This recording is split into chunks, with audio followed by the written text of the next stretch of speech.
ಪಾಂಡವಪುರ ತಾಲೂಕು ಆಡಳಿತ ಸೌಧದಲ್ಲಿ ಗುರು ಸಿದ್ದೇಶ್ವರ ಜಯಂತಿಯನ್ನು ಬಹಳ ವಿಜೃಂಭಣೆಯಿಂದ ಆಚರಿಸಲಾಯಿತು. ಈ ವೇಳೆ ಭೋವಿ ಸಮಾಜದ ನೂರಾರು ಮುಖಂಡರು ಹಾಜರಿದ್ದರು. ಜಿಲ್ಲಾ ಭೋವಿ ಸಮಾಜದ ಗುರಪ್ಪ ಮಾತನಾಡಿ, KRS ಅಣೆಕಟ್ಟು ನಿರ್ಮಾಣ ಮಾಡಿದಂಥ ಭೋವಿ ಸಮಾಜವನ್ನು ಸಂಪೂರ್ಣ ನಿರ್ಲಕ್ಷ್ಯ ಮಾಡಲಾಗ್ತಾ ಇದೆ. ಭೋವಿ ಸಮಾಜದ ಮತ ಪಡೆಯುವ ರಾಜಕಾರಣಿಗಳು ಮತ ಪಡೆದ ನಂತರ ಸಮಾಜವನ್ನು ಸಂಪೂರ್ಣ ನಿರ್ಲಕ್ಷ್ಯ ಮಾಡುತ್ತಿದ್ದು ಅವರಿಗೆ ಮೂಲಸೌಕರ್ಯ ಕಲ್ಪಿಸುವಲ್ಲಿ ವಿಫಲರಾಗಿದ್ದಾರೆ ಎಂದು ಆರೋಪಿಸಿದರು. ಈ ವೇಳೆ ಮಾತನಾಡಿದ ತಹಸೀಲ್ದಾರ್ ಸಂತೋಷ್ ಅವರು ಇಂತಹ ಮಹನೀಯರ ಜಯಂತಿಗಳನ್ನು ಆಚರಿಸುವ ಮೂಲಕ ಅವರ ತತ್ವ ಆದರ್ಶಗಳನ್ನು ನಮ್ಮ ಜೀವನದಲ್ಲಿ ಅಳವಡಿಸಿಕೊಳ್ಳಬೇಕೆಂದು ಕರೆ ನೀಡಿದರು.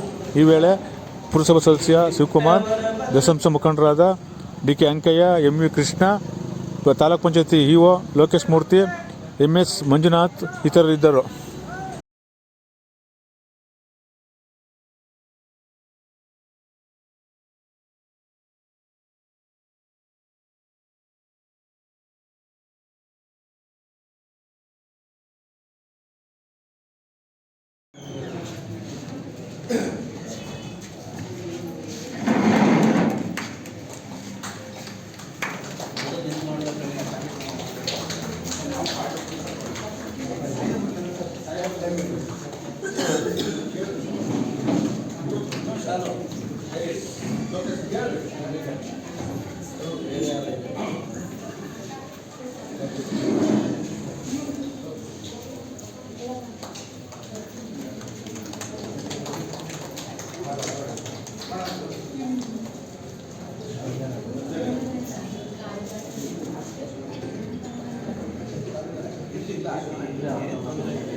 ಹಿಂದೆ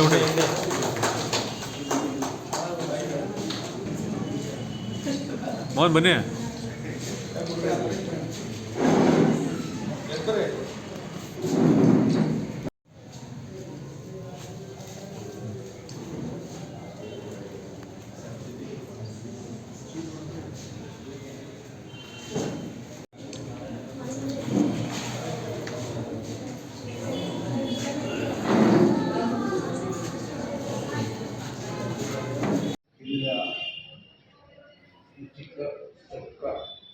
ಸಮಾರಂಭಕ್ಕೆ ಅಧ್ಯಕ್ಷತೆ ವಹಿಸಿದಂಥ ನಮ್ಮ ತಹಸೀಲ್ದಾರ್ ಸಾಹೇಬರಿಗೆ, DO ಸಾಹೇಬರಿಗೆ, DSS ಸಾಹೇಬರಿಗೆ, ನಮ್ಮ ಪುರಸಭಾ ಸದಸ್ಯರಾದ CUಗೆ, ಮಂಜುನಾಥ್ ಅವರಿಗೆ, ಈ ಸಭೆಯ ಆಶೀರ್ವಾದವಾಗಿರುತ್ತಂಥ ಎಲ್ಲರಿಗೂ ಮೊದಲನೇದಾಗಿ ವಂದನೆಗಳನ್ನು ತಿಳಿಸುತ್ತಾ, ಇಂದಿನ ಈ ಕಾರ್ಯಕ್ರಮದ ಸಿದ್ದರಾಮೇಶ್ವರರು ಅಂದಿನ 8ನೇ ಶತಮಾನದಲ್ಲಿ ಮಹಾನುಭಾವರಾದಂಥ ಬಸವಣ್ಣನವರ ಕಾಲದಲ್ಲಿ ಎಲ್ಲ ಜಾತಿ ಜನಾಂಗದವರನ್ನು ಬಸವಣ್ಣನವರು ಸಮಾನತೆಯಿಂದ ಕಾಣುವ ದೃಷ್ಟಿಯಿಂದ ಪ್ರತಿಯೊಂದು ಜಾತಿಯನ್ನು ಸಣ್ಣ ಪುಟ್ಟ ಅಸ್ಪೃಶ್ಯತೆ ಎಲ್ಲನೂ ಹೋಗಲಾಡಿಸಬೇಕು ಅನ್ನೋ ಮನೋದೃಷ್ಟಿಯಿಂದ ಎಲ್ಲ ಜಾತಿಯನ್ನು ಸೇರಿಸಿ ಒಂದು ಮಂತ್ರಿಮಂಡಲವನ್ನು ಏರ್ಪಡಿಸಿ ಆ ಮಂತ್ರಿಮಂಡಲದಲ್ಲಿ ನಮ್ಮ ಶಿವಯೋಗಿ ಸಿದ್ದರಾಮೇಶ್ವರರನ್ನೇ ಕಾರ್ಯದರ್ಶಿಯನ್ನಾಗಿ ನೇಮಿಸಿದ್ರು ಅನ್ನೋದು ಮಹಾ ಸಂತೋಷದ ವಿಷಯ.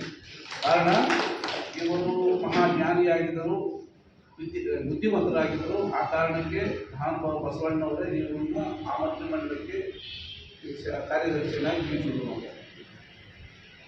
ಆ ಕಾಲದಲ್ಲಿ ನಮ್ಮ ಸಿದ್ದರಾಮೇಶ್ವರರು ನಮ್ಮ ಪುರಕಸ್ಬಾದ ಈ ಭೋವಿ ಜನಾಂಗದವರ ಪುರಕಸ್ಬಾದ ಕೆರೆ ಕಟ್ಟೆಗಳನ್ನು ಕಟ್ಟುವುದು, ಕಾಲುವೆಗಳನ್ನು ನಿರ್ಮಿಸುವುದು, ಕೋಟೆ ಕೊತ್ತಲಗಳನ್ನು ಕಟ್ಟುವುದು, ದೇವಸ್ಥಾನಗಳನ್ನು ಕಟ್ಟುವುದು, ಇಂಥವೆಲ್ಲ ಆ ಕಾಲದಲ್ಲೇ ಅವರು ಅನೇಕ ಕೆಲಸ ಕಾರ್ಯಗಳನ್ನು ಮಾಡಿ ಇಂದಿನ ಈ ಪೀಳಿಗೆಗೂ ಸಹ ಅವರ ಅನುಕರಣೀಯವಾಗಿ ಅವರು ಏನು ರೂಪಿಸಿಕೊಟ್ಟಿದ್ದಾರೆ ಆ ದಾರಿಯಲ್ಲಿ ನಾವೆಲ್ಲರೂ ಹೋಗೋ ಥರ ಮಾಡಿಕೊಟ್ಟಿದ್ದಾರೆ.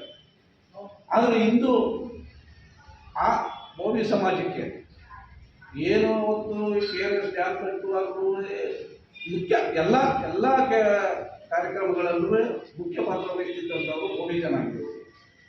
ಈ ದಿನ ಆ ಜನಾಂಗವನ್ನು ಮುನ್ನಡೆಗೆ ತರದೇನೆ ತುಳಿತಕ್ಕೆ ಒಳಪಡಿಸ್ತಾ ಇದ್ದಾರೆ. ಇದು ಅಮಾನವೀಯ. ಹೇಳ್ಕೊಳ್ಳೋದ್ರೆ ಬಹಳ ನೋವಾಗ್ತದೆ.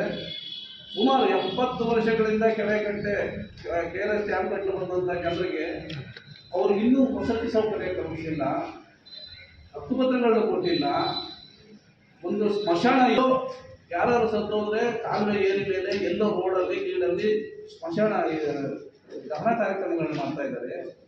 ಇಂಥ ವಿಚಾರಗಳ ಬಗ್ಗೆ ನಾವು ಅನೇಕ ಸಲ ಜಿಲ್ಲಾಧಿಕಾರಿಗಳ ಮುಖಾಂತರ ಎಲ್ಲ ತಾಲೂಕು ಆಡಳಿತಗಳಿಗೂ ತಹಸೀಲ್ದಾರ್ಗಳಿಗೂ ಲೆಕ್ಕ ಹಾಕಿಸಿದ್ರು ಸಹ ಇಂದಿಗೂ ಸಹ ಆ ಒಂದು ವ್ಯವಸ್ಥೆ ಆಗಿಲ್ಲ. ಇದು ಬಹಳ ನೋವಿನ ಸಂಗತಿ. ಏನೀಗ ಒಂದು ಹಳ್ಳಿಯಲ್ಲಿ ಇದೆ, ನಮ್ಮ ಮಡಿಕೆಪಟ್ಟಣ ಗ್ರಾಮದಲ್ಲಿ 70 ವರ್ಷಗಳಿಂದ ಅವರು ಹಕ್ಕುಪತ್ರ ಕೊಟ್ಟಿರಲಿಲ್ಲ. ಮೂಲಭೂತ ಸೌಕರ್ಯ ಅನ್ನೋದೇ ಇರಲಿಲ್ಲ. ಕಾಡು ಪ್ರಾಣಿಗಳಾಗಿದ್ರು ಕಲ್ಲು ಬಂಡೆಗಳ ಮೇಲೆ.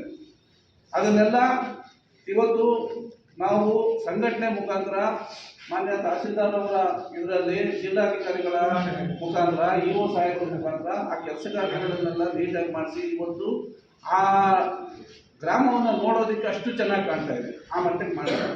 ಅಂದರೆ ಏನು ಈ ರಾಜಕಾರಣಿಗಳು ಇವರ ಮುಖಾಂತರ ಓಟ್ ಹಾಕ್ಸ್ಕೊಳ್ಳೋದಕ್ಕೆ ಅಷ್ಟೇ ಹೊರತು ಎಲೆಕ್ಷನ್ನಲ್ಲಿ ಓಟ್ ಕೇಳೋದಕ್ಕೆ ಆ ಗ್ರಾಮಕ್ಕೆ ಹೋಗೇ ಹೋಗ್ತಾರಲ್ಲ. ಪ್ರತಿಯೊಂದು ಗ್ರಾಮಕ್ಕೂ ಅದರ ಸ್ಥಿತಿಗತಿಗಳನ್ನು ನೋಡಿರ್ತಾರಲ್ವಾ. ಎಲೆಕ್ಷನಲ್ಲಿ ಗೆಲ್ಲಿ ಸೋಲಿ ಅದು ಬೇರೆ. ಗೆದ್ದವರು ಈ ಕಡೆ ಊರಿಗೆ ಹೋಗಿದ್ದೆ, ಈ ಊರಿಗೆ ಹೋಗಿದ್ದೆ, ಇದು ನೋಡಿದ್ದೀನಿ, ಇವ್ರ ಸ್ಥಿತಿಗತಿಗಳು ಇವು ಇದ್ದಾವೆ, ಇವ್ರು ಸರಿಪಡಿಸ್ಬೇಕು ಅನ್ನೋದು ಯಾರಲ್ಲೂ ಇರಲಿಲ್ಲ 70 ವರ್ಷ. ಇವತ್ತು ನಾವೇ ನಮ್ಮ ಸಂಘಟನೆಯವರು ನಾವು ಒಂದು ಸಂಘಟನೆ ಕಟ್ಕೊಂಡು ಸಂಘಟನೆ ಮುಖಾಂತರ ಜಿಲ್ಲಾಧಿಕಾರಿಗಳ ಮುಖಾಂತರ ಈ ಥರ ಮಾಡಿಸಬೇಕಾದಂಥ ಪರಿಸ್ಥಿತಿ ಬಂದಿದೆ.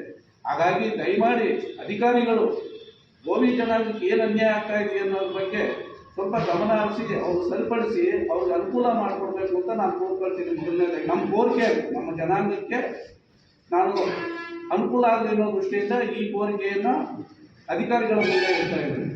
ಹಾಗೆ ಮಹಾನುಭಾವ ಬಸವಣ್ಣವ್ರ ಕಾಲದಲ್ಲಿ ಇಂಥ ಮಹಾನುಭಾವರು ಎಷ್ಟೋ ಜನಗಳನ್ನು ಸೇರಿಸಿ ಎಲ್ಲ ಜಾತಿ ಜನಾಂಗದವರು ಸೇರಿಸಿ ಸರ್ವಧರ್ಮ ಸಮ್ಮೇಳನ ಥರ ಮಾಡಿ ಎಲ್ಲ ಜಾತಿಗಳನ್ನು ಸೇರಿಸಿಕೊಂಡು ಎಲ್ಲರೂ ಒಂದೇ ಎಂಬ ಸಮಾನತೆಯ ಭಾವದಿಂದ ಎಲ್ಲ ಕಾಣಬೇಕು ಅನ್ನೋ ದೃಷ್ಟಿಯಿಂದ ಮಾಡಿದ್ರು. ಬಟ್ ಇನ್ನೂ ಕೂಡ ಆ ಅಸಮಾನತೆ ಹೋಗಿಲ್ಲ. ಇನ್ನೂ ಸಮಾನತೆ ಬಂದೇ ಇಲ್ಲ. ಅಸಮಾನತೆ ಇನ್ನೂ ಇದ್ದೇ ಇದೆ. ಹಾಗಾಗಿ ಇನ್ನು ಮುಂದೇನಾದ್ರೂ ಈ ಥರ ಅಸಮಾನತೆ ಅಸ್ಪೃಶ್ಯತೆ ಇವೆಲ್ಲ ಹೋಗ್ಲಾಡಿಸ್ಬೇಕು. ಅದು ಒಳ್ಳೆಯದಾಗಲಿ ಎಲ್ಲರಿಗೂ ಅಂತ ಕೋರ್ಕೊಂಡು ಈ ನನಗೆ ಮಾತಾಡೋದಕ್ಕೆ ಅವಕಾಶ ಕೊಟ್ಟಂತ ನಮ್ಮ ಸಭಾಧ್ಯಕ್ಷರಿಗೆ ಎಲ್ಲರಿಗೂ ಹೊಂದಿಸಿ ನನ್ನ ಮಾತು. ಪಂಚ ವಚನಕಾರರಲ್ಲಿ ಇವರು ಕೂಡ ಪ್ರಮುಖರು ಅಂತಕ್ಕಂಥ ವಚನಗಳು 65,000 ವಚನಗಳ ರಚಿಸಿದ್ದಾರೆ ಅಂತ ಉಲ್ಲೇಖ ಇದ್ದರೂ ಕೂಡ ಕೆಲವಷ್ಟೇ ಈಗ ನಮಗೆ ಲಭ್ಯ ಆಗಿದೆ. ಇವ್ರನ್ನ ಯಾಕೆ ನಾವು ತುಂಬಾ ಅಪ್ರಿಷಿಯೇಟ್ ಮಾಡಬೇಕು ಅನ್ನೋದ್ರ ಬಗ್ಗೆ ತಾವು ಯೋಚನೆ ಮಾಡಬೇಕು ಅಂದರೆ, ಇವತ್ತು ಸೊಲ್ಲಾಪುರ ಅನ್ನೋ ಗ್ರಾಮದಲ್ಲಿ ಹುಟ್ಟಿದಂಥ ಈ ವ್ಯಕ್ತಿ ಅವತ್ತು ಅಂದಿನ ಮಹಾರಾಜರು ಅವರ ಪತ್ನಿಯವರು ನೀಡಿರ್ತಕ್ಕಂಥ 100 ಎಕರೆ ಜಮೀನಲ್ಲಿ ವೃತ್ತಿಯನ್ನು ಮಾಡ್ತಾ ಅದರಲ್ಲಿ ಬಂದಿದ್ದಂಥ ಆದಾಯವನ್ನು ಇವರು ಬಾವಿಗಳನ್ನು ನಿರ್ಮಿಸಿ, ಕೆರೆಗಳನ್ನು ನಿರ್ಮಿಸಿ, ಕಟ್ಟೆಗಳನ್ನು ನಿರ್ಮಿಸಿ ಇವರು ಸಾರ್ವಜನಿಕ ವಲಯದಲ್ಲಿ ಅತ್ಯಂತ ಒಳ್ಳೆಯ ಕೆಲಸಗಳನ್ನು ಮಾಡಿದ್ದಾರೆ. ಇವತ್ತಿಗೂ ಕೂಡ ಬಹುಶಃ ನೀವು ಸೊಲ್ಲಾಪುರದ ಇತಿಹಾಸವನ್ನು ತೆಗೆದು ನೋಡಿದ್ರೆ ಯಾವ ಬಾವಿಗಳು ಕೂಡ ಅವರು ಕಟ್ಟಿಸಿರ್ತಕ್ಕಂಥ ಯಾವ ಬಾವಿಗಳಲ್ಲೂ ಕೂಡ ಇವತ್ತು ಇನ್ನೂ ನೀರು ಯಾವುದೇ ರೀತಿ ಇಕ್ಕಿಲ್ಲ ಅನ್ನೋದೊಂದು ಪ್ರತೀತಿ ಇದೆ. ಅಷ್ಟೊಂದು ಪ್ರಸಿದ್ಧರಾಗಿದ್ದವರು ಈ ವ್ಯಕ್ತಿ ಅಂತ. ಮತ್ತು ಅವತ್ತಿಗೆ ಜಾತಿ ನಿರ್ಮೂಲನೆ ಮತ್ತು ಗಂಡು ಹೆಣ್ಣಿನ ಬಗ್ಗೆ ಅಸಮಾನತೆ ಮತ್ತು ಮುಖ್ಯವಾಗಿ ಇವತ್ತೇನು ಮಾಡ್ತಾ ಇದ್ದಾರೆ, ಎಲ್ಲ ವಿವಾಹಗಳನ್ನು ಮಾಡ್ತಾ ಇದ್ದಾರೆ, ಸರಳ ವಿವಾಹಗಳನ್ನು ಮಾಡ್ತಾ ಇದ್ದಾರೆ ಮತ್ತು ಬೇರೆ ಬೇರೆ ಕಾರ್ಯಗಳನ್ನು ಮಾಡ್ತಿದ್ದಾರೆ. ಅದಕ್ಕೆ ಮೂಲಭೂತವಾಗಿ ಸಿದ್ದರಾಮಯ್ಯ ಅದರಲ್ಲೂ ಕೂಡ ಬರ್ತಕ್ಕಂಥ ಆದಾಯದಲ್ಲಿ ಅನ್ನದಾಸೋಹವನ್ನು ಶುರು ಮಾಡಿ ಇವತ್ತೆಲ್ಲ ಬೇರೆ ಬೇರೆ ಗುರುಮಠಗಳಲ್ಲೆಲ್ಲ ದಾಸೋಹಗಳನ್ನು, ದೇವಸ್ಥಾನಗಳೆಲ್ಲ ದಾಸೋಹಗಳನ್ನು ಮಾಡ್ತಾ ಇರ್ತಾರೆ. ಆ ದಿನ ಕಾಲದಲ್ಲೇ ತಾನು ದುಡಿದಂಥ ತನಗೆ ಕೊಟ್ಟಂಥ ಭೂಮಿಯಲ್ಲಿ ಅವರು ಬೆಳೆಗಳನ್ನು ಬೆಳೆದು ಬಂದಂಥ ಲಾಭದಲ್ಲಿ ಅನ್ನದಾಸೋಹವನ್ನು ಮಾಡಿ ಅವರು ತುಂಬ ಖ್ಯಾತಿವಂತರಾಗಿದ್ದಾರೆ. ದಯವಿಟ್ಟು ಎಲ್ಲರೂ ನಾನು ಅವತ್ತೇ ಒಂದೊಂದು ಸಾರಿ ಹೇಳಿದ್ದೀನಿ, ಯಾಕೆ ಈ ಜಯಂತಿಗಳನ್ನು ನಾವು ಆಚರಿಸ್ತೀವಿ ಅಂದರೆ ಪ್ರತಿಯೊಬ್ಬರು ವ್ಯಕ್ತಿತ್ವವನ್ನು, ಪ್ರತಿಯೊಬ್ಬರು ಒಬ್ಬ ಮಹಾನ್ ವ್ಯಕ್ತಿಗಳಲ್ಲಿ ಅವ್ರು ಮಾಡಿರ್ತಕ್ಕಂಥ ಕಾರ್ಯಗಳು, ಯಾವ ವಿಷಯದಲ್ಲಿ ಅವರು ಕಾರ್ಯಗಳನ್ನು ಮಾಡಿದ್ದಾರೆ, ಯಾವ ವಿಷಯದಲ್ಲಿ ಅವರು ಸಮಾಜಕ್ಕೆ ಒಂದು ಮಾದರಿಯಾಗಿದ್ದಾರೆ ಅಂತ ಎಲ್ಲರೂ ತಿಳ್ಕೊಂಡು ನಾವು ಅವರ ಮಾರ್ಗದಲ್ಲಿ ನಡೆದು ಸಂಘಟಿತ ಪ್ರಜೆಗಳಾಗೋಣ.